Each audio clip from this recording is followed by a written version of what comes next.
Hello, everyone. Welcome back to the episode of Just Say Guay. I'm your host, George Guay. Today, I am joined by François Giguère, who has been involved in the National Hockey League for quite some time. François, thanks for coming on. My pleasure to be here, George. Yeah, so before you get into the questions, could you just say where you've been with the game, where you are now?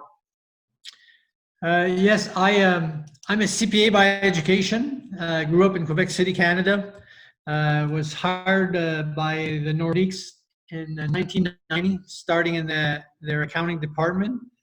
I got transferred to the hockey operations side when the GM fired the coach, and he became coach and GM. And when he got fired and Pierre Lacroix came in, I became much more involved in the hockey operations, moved to Denver with the team.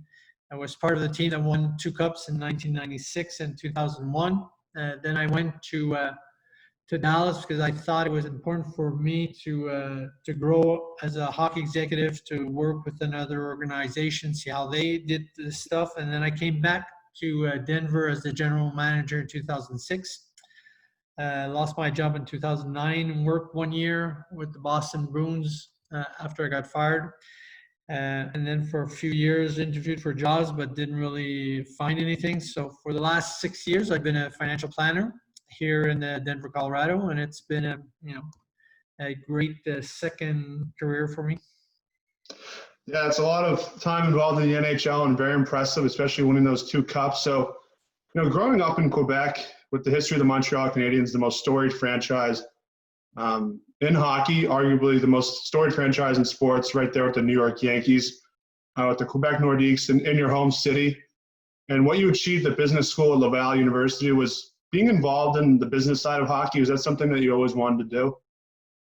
Well, to be honest, I always told this to my kids when they were growing up. When I went to school, I had a passion for sports, but I never thought that my college education would bring me into a career where I would be in sports.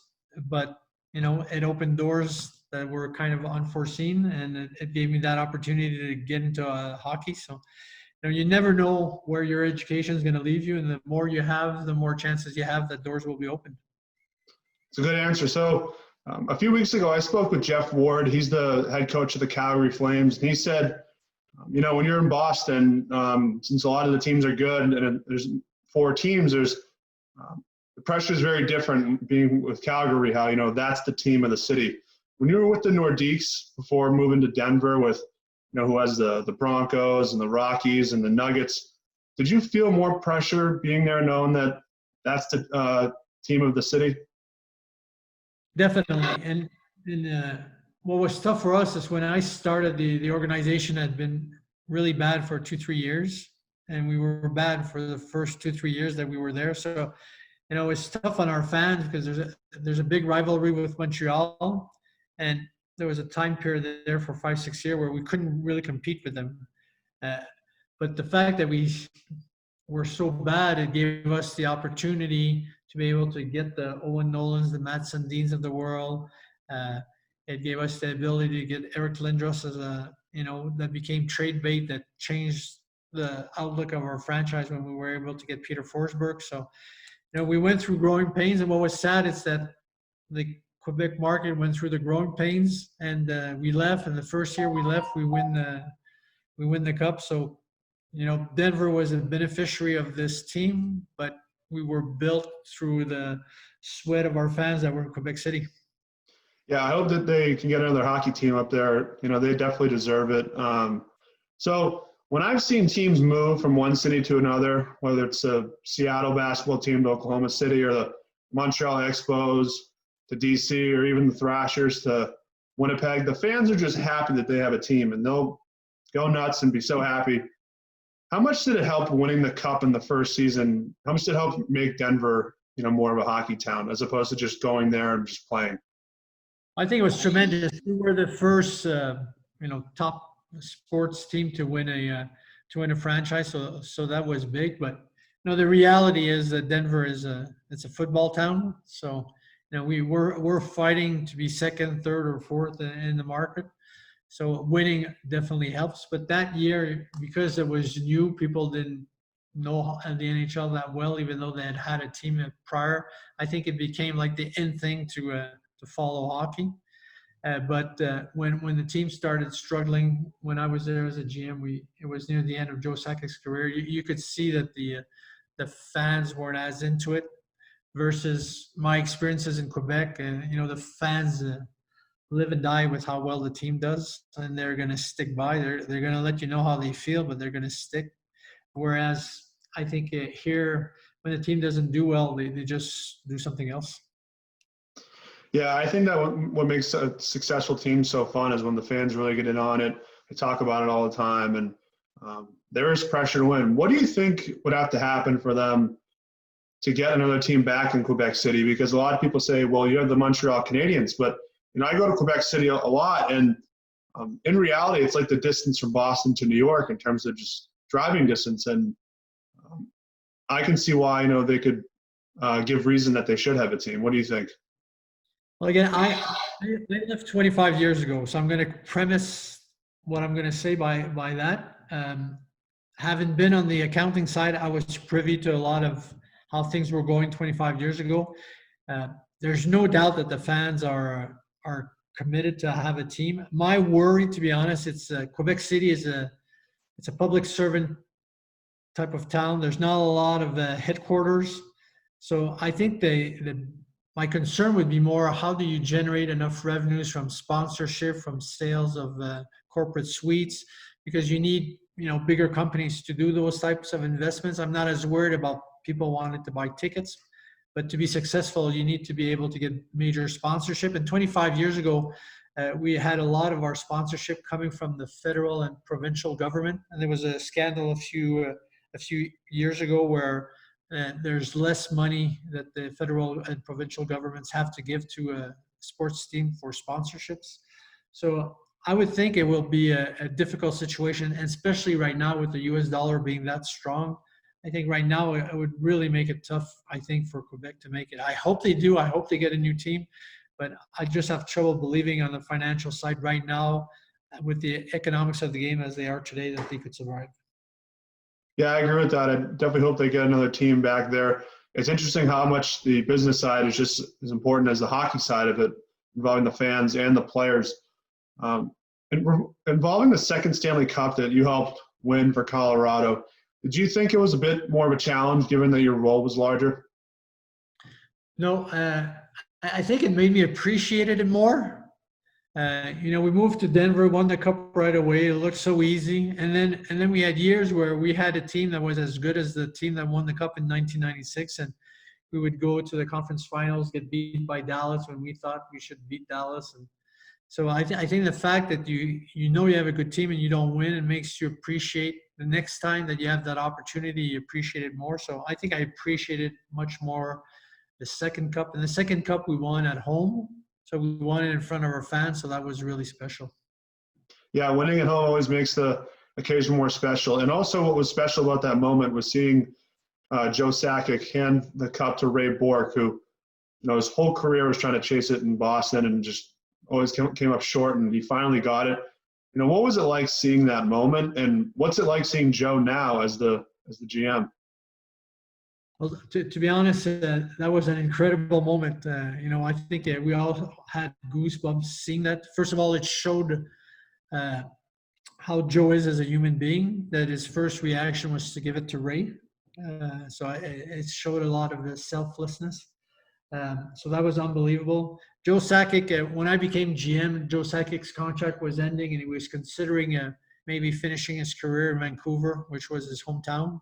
And he decided to stay and finish his career in Denver. So I was always very grateful, because if he would have left, we had just lost Rob Blake. I had to trade Tanguay, so it would have been devastating for our franchise. So I have a warm place in my heart for Joe Sakic, and I'm thrilled with the success that he's having as a GM of the Colorado Avalanche. And I think for the next few years, the Avalanche are going to be one of the up-and-coming teams in the NHL. Yeah, I agree with the fact that they will be one of those teams, in large part of the fact that they have McKinnon, one of the top 5 point scorers in the National Hockey League, arguably the next best defenseman in Cale Makar. who I got to watch at Providence College when he played for the University of Massachusetts, and everyone kind of knew he was one of those next guys. Do you think there's a few pieces that they're missing, or do you think it's one of those, in time they'll mature and hopefully get to make a cup run?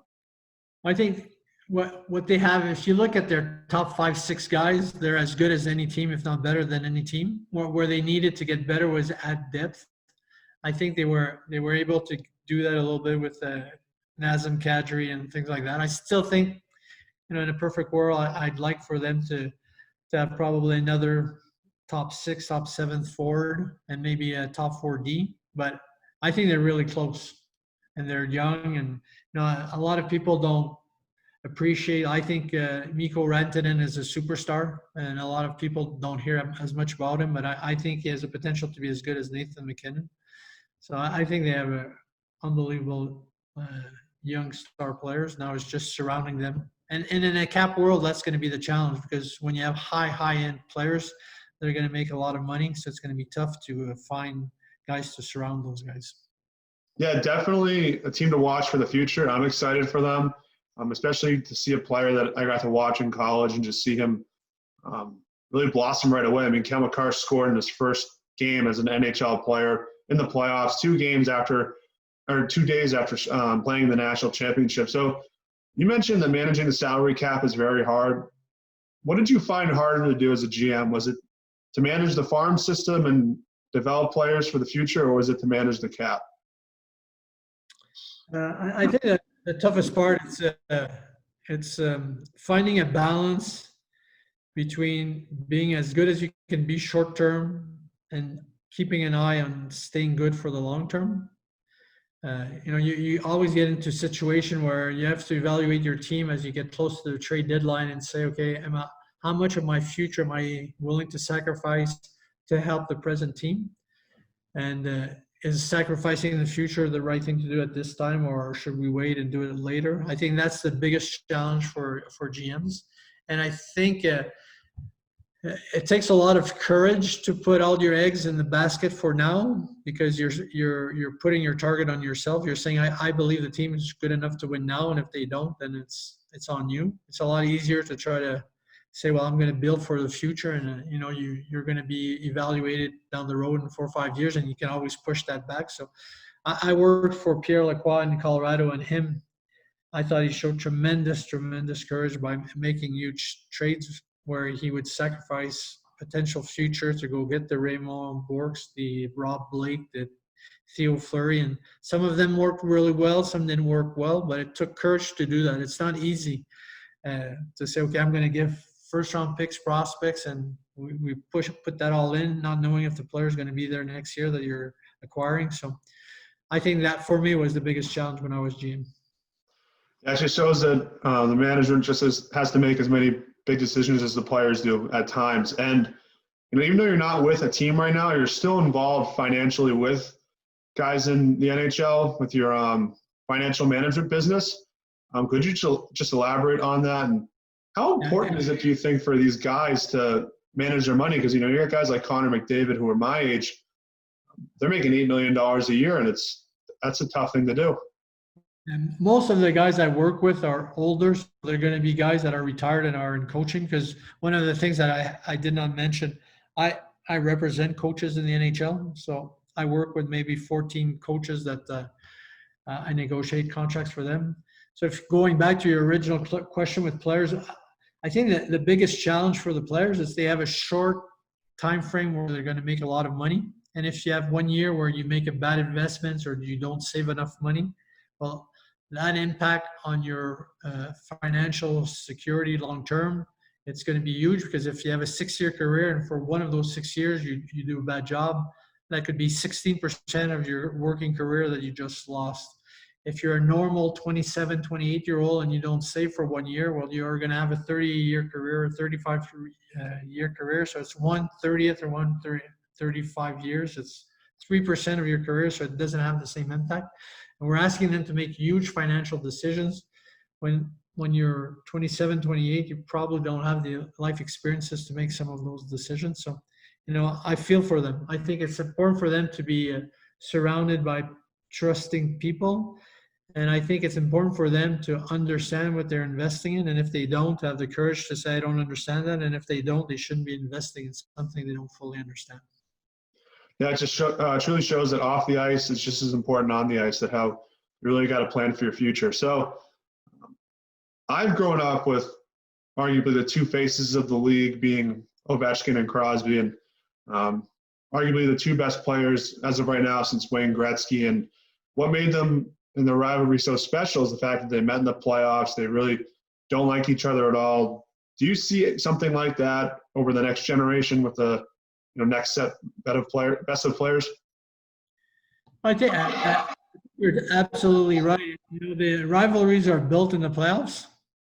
So, right now we have a generational player in Connor McDavid. Will another generational player that's around him, an Austin Matthews, Jack Eichel in Buffalo, with guys like that, be able to become those rivalries? But for them to become that, they're going to have to win, and that's what's going to create that rivalry. Right now, to me, Connor McDavid is, he's the Sidney Crosby of your generation. He's just an amazing player, and we'll see how Edmonton, has success, and some of the other superstars, how they're going to help their teams get to the next level. I think what really helps is the fact that they're in the same division also, and you see them play 4 times a year. So speaking of the playoffs, the NHL is coming back hopefully soon. They said, maybe August. 24 teams coming back, and what I found interesting about it is every team from Canada can be involved. I think that's great. But the hard part is there's teams that wouldn't make the playoffs if, the pandemic didn't happen. What are your thoughts on the playoff format? I think it's going to be interesting. I also believe that one of the reasons that there's 24 teams is because the teams that were on the outside are the New York Rangers of the world, the Chicago Blackhawks of the world, and the Montreal Canadiens. So I think you want those big markets to be involved in this, because one of the things the NHL will try to do, it's be on a NBC and try to have a good viewership to be able to get a TV contract. So that's the business part. But I think it's going to be interesting, because the challenge is going to be the players are going to come back. They will not be in as good a shape as they normally are when the season starts, because they will have been skating for a shorter period of time, I think. So now you're going to have to manage getting these guys as quickly as possible to top condition levels. And also, normally in a playoff mode, you try to not get your guys too tired, especially if you're, let's say, the Boston Bruins and you have older players like a Chara. So how do you manage getting these guys into top conditioning and not getting them too tired so that, they can play for 3 months and keep their level at a Stanley Cup worthy level? So that's going to be the challenges, I think, for the coaches. But I think it's going to make for tremendous hockey. I think it's going to be exciting to see. It's going to also be exciting to see, the teams that don't participate in the first round, how hard are they going to play in their round robin, because that could impact who gets an advantage, especially early on in the second round. If you have a team coming in that had to play a best-of-5 series where they were all in versus another team that they were only playing for seeding and maybe they weren't going as hard. So it's going to be interesting to watch how that all plays out. Yeah, I'm really looking forward to it too. But my last question before we go, it does involve the playoffs. If one of those bubble teams, say whether it's the Blackhawks, the Canadiens, or the Rangers, you've seen it in hockey. If a goalie heats up, he can carry them to the championship. If, say, Montreal with Carey Price or Lundqvist in New York heats up and knocks off the Bruins and ends up in the Stanley Cup final, do you think those fans of those teams that had the top seeds, do you think they have a right to be upset about it? No, they might have. I think it'd be, it's a unique year, and that's life. I remember one year Dallas won the cup, and the winning goal was scored by Brett Hull kicking the puck in, and it should not have been good. Nobody remembers that. They just remember that Dallas won the cup against Buffalo. 20 years down the road, they'll just remember that the Montreal Canadiens won the cup. I don't think that them coming in at 21st or 18 is going to matter to people. So to me, it's going to be a whole new season because it's going to be four months since players played. So it's going to be interesting. You're going to have teams that have a lot of injuries that players would not have been back for the playoffs and now are going to be perfectly healthy. So, life is not fair, but you have to play the cards you've been dealt. And if Montreal wins, good for them. I don't think they're going to win, but good for them if they win. Yeah, it should be interesting to see how it plays out. The only thing that I'm worried about, so I'm a huge Capitals fan, even though my family's from Boston. It's just purely based off of the fact I'm a big Ovechkin guy. I think it's great for the sport if a lot of the stars are still around in the second round. And if you look at the playoffs, Connor McDavid and Sidney Crosby can get knocked out in the first round. And I think if you're a neutral hockey fan and you like seeing players, no matter what team you root for or where you're from, that can be a big disappointment. But François, I really appreciate you for coming on my show. We'll stay in touch. Well, thank you, George.